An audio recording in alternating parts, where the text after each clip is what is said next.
Hi, welcome.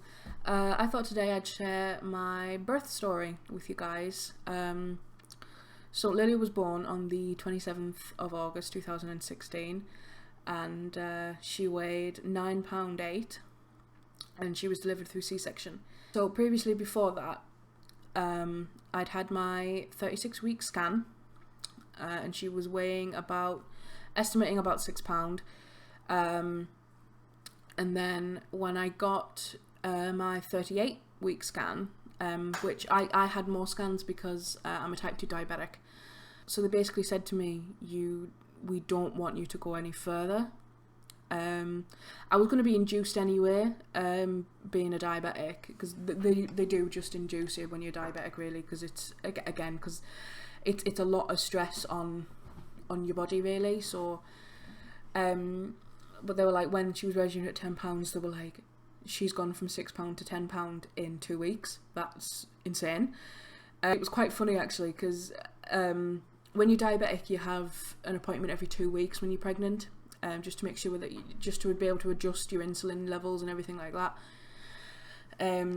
So I hadn't had my actual consultant was on holiday that week when I was measuring at £10, and I remember that they rang him, and he was like, oh my god, this is insane, like, it's very serious. He was like, no, this is really, really serious, like, you need to be induced as quickly as possible now, because she's too big.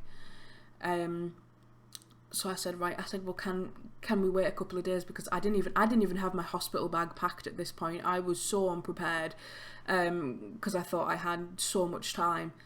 And they were like, no, you have no time. What are you doing? You're so silly. No. So he gave me 2 days. Okay. So I went into hospital on the 24th of August. And yeah, that was great. They started inducing me. Now, what they do when they induce you, they put you on a heart monitor, which was awful, because you have to lie flat on your back, and you have to have the heart monitor on. And it had to be on for an hour. They had to get like a full hour of constant heartbeat. Now, because Lily kept moving and everything, that would constantly have to be restarted. It was so annoying. Then they put a pessary into your lady bits, and that does, it's supposed to soften the cervix to help move things along and stuff, and help get your contractions started. So that didn't really work for me. That didn't work out too well. And I went, it was about 4 days with 5 failed inductions I'd had. They did it on the first night. It was, right, okay, we're going to do it. We did it twice for me on the first day, and then they said, right, we have to leave it for 12 hours now because you've had too many. So I was like, right, great. So then I had to be in. And in the hospital room I was in as well, there was another bed, so you had 2 women to a room sort of thing until you go into actual labour, and then they move you to a single room. So I think during those 4 days there was, I think, about 5 women that came in and out that had literally come in, been induced, gone into labour, and then had their baby by the time I was even like anywhere moving. And then the night of the 25th I started having some contractions. They were, to be honest, looking back now, I think they were more like Braxton Hicks, if I'm honest, because there was no like pattern to them, and they weren't like severe or anything like that, or like anything like near to what I'd consider, what I would think labour would be. So they had to stop inducing me, and they're like, right, we have to leave you now for a full 24 hours. So I was like, right, okay, great. So then I'd spend yet another night in hospital being uncomfortable on this bloody heart monitor all night. Not only that as well, because I'm diabetic, they had to take, well, I think they do it for every pregnant woman, they had to take my blood pressure every 4 hours. So they were waking me up every 4 hours to take my blood pressure, which was just so irritating, seriously. But it had to be done. So then on the evening of the 26th, my midwife said to me, you can ask for a C-section. I didn't really want a C-section, if I'm being honest. Like, I did want an actual birth because, the recovery time was a lot better, and I was a lot, that's just what I preferred. Like, I'd prefer like a natural birth because the recovery time's a lot less, and I would get out of hospital within 4 hours rather than like 4 days that it would be for a C-section. But I thought at that point, yeah, that's what I need. I need it. Like, I need to go for a C-section. Like, I want her out now. But because I'm such a people pleaser and I have barely any backbone, when the doctor came round, she said, "No, come on, we want to try one last time. It'll be fine. It'll work this time. Come on, And I was like, oh, okay, fine. Do it. Just do what you want to do. That's fine." So they did it again over the night, and they're like, "Right, we're going to leave you 12 hours, and then we'll see you in the morning." Yep, bye, that's me gone. So I waited through the night again for 12 hours, and then in the morning of the 27th, I had had enough. They had come, all the doctors had come with a couple of trainee people, and they were like, "Right, okay." So I said, "Well, what's my option now? Like, after the 4th failed induction and like a 4th night in here, I don't want to be here anymore. Like, I want my baby." Like, I said, 5 women have come in and they've laboured and gone home with their babies. Like, it's my turn now. God damn it, it's my turn. I want my baby. And they were like, "Right, okay, fine." But they were very like, we don't want to do a C-section. Can we please try and just to pop your water again, just to see if we can get it doing? And again, I was like, "Right, fine, but if you can't pop it, I'm having a C-section. I don't care. I'm not going home. I'm not going home, and I'm not staying here another day. Like, it's not happening." So they were like, "Yeah, fine, do that. That's fine." So they tried to put my water. Didn't work. Obviously. But for this one, they gave me gas and air. They didn't offer me it for any of the other ones. But they gave me it on this one. And it tasted like pear drops. Like, if you don't know what pear drops are, it's just like, they're like tiny little sweets, like suckable sweets that taste like pear. Obviously, pear drops. But yeah, that was nice. I did enjoy that last little bit of not being not having my waters popped though. And then of course I couldn't do it, so I was like, "Right, go get me an anaesthetist now." So I got an anaesthetist. And he was asking me all these questions, like, "Have you ever had surgery before? Anything like that?" And I was like, "Well, yeah." I said I had a D&C 2 years ago when I had a miscarriage. I'll maybe talk about that another time, maybe, if I can find the strength. But yeah, so he was like, "Right, okay, that's brilliant. If you're not allergic to anything, that's great. We can take you in this morning." And I was like, "Brilliant, great, let's do it." This was also, as well, I found out later that one of the reasons why, I found out later from a nurse friend of mine, that why they didn't really want to have me to have a C-section was because it was a bank holiday and there was a skeleton crew.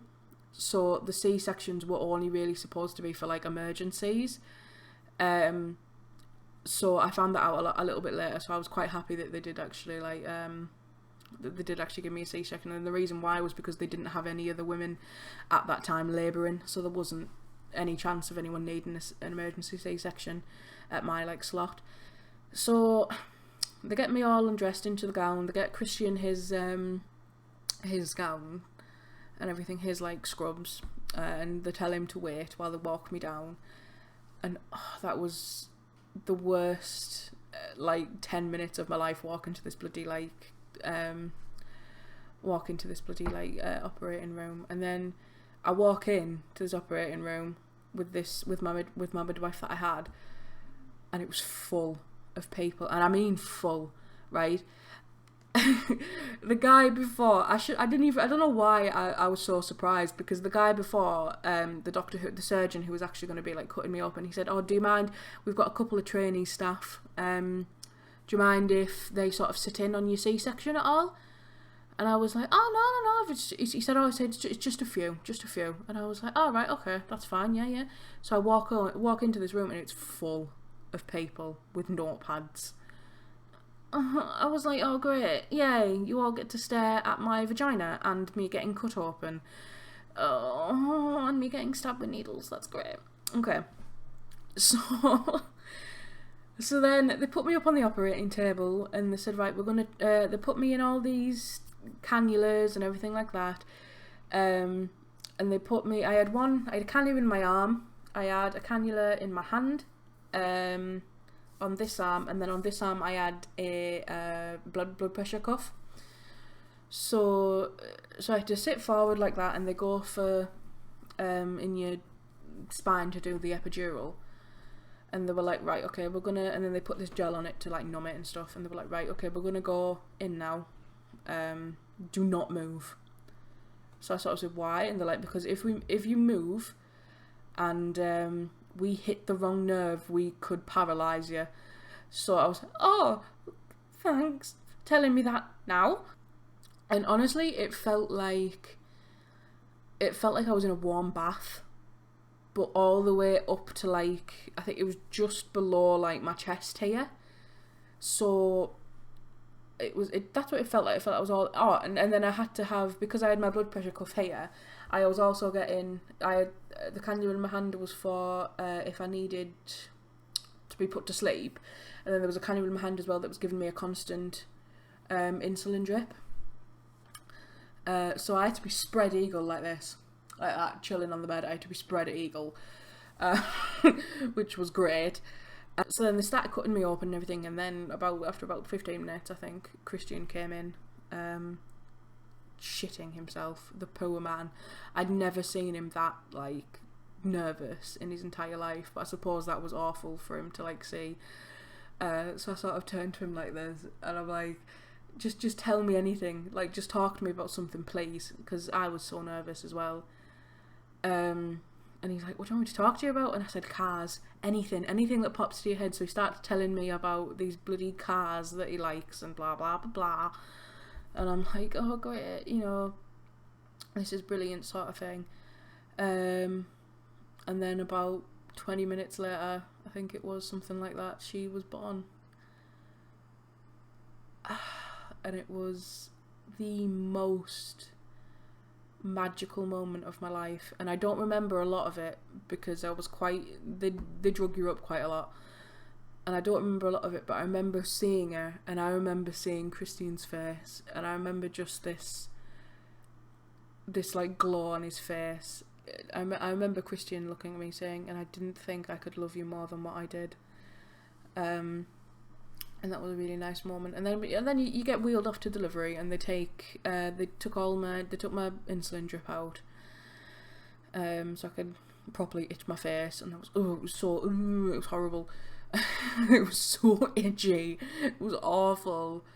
And then they tried to they get you to have a lot of skin-to-skin contact. They get you to have like breastfeeding her and everything like that, which is what I wanted to do. So you get wheeled off to the recovery ward. Now, at the recovery ward, it's 4 to a room. So they wheel you in, and I had a catheter. In, and everything, like a catheter in and everything, and I couldn't walk from the thing, from the C-section. Then I went into recovery, and I had my baby, and it was brilliant. And I was up and walking around from my C-section 10 hours after surgery, I think it was. And then I was released from hospital 2 days, walking about upright and everything like that. And I've had a pretty speedy recovery, actually. I mean, it's week 6 now, and I have very minimal scarring. I have one stitch that hasn't dissolved. My doctor will take care of that at some point. But yeah, that's my birth story.